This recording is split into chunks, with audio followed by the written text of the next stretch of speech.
చూడండి. ముందుగా నిన్న అంటే జూన్ 12వ తేదీన తిరుమలలో స్వామివారిని మొత్తం 76,665 మంది భక్తులు దర్శించుకున్నారు.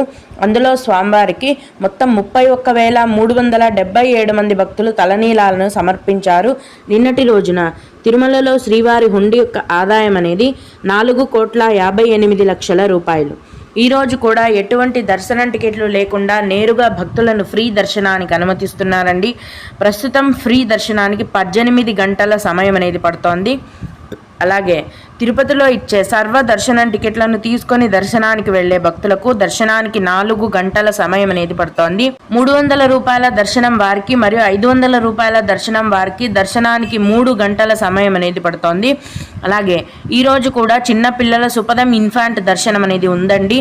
ప్రస్తుతం సుపదం ఇన్ఫాంట్ దర్శనానికి 1 గంట సమయం మరియు VIP బ్రేక్ దర్శనం టికెట్లు కలిగి ఉన్న భక్తులకు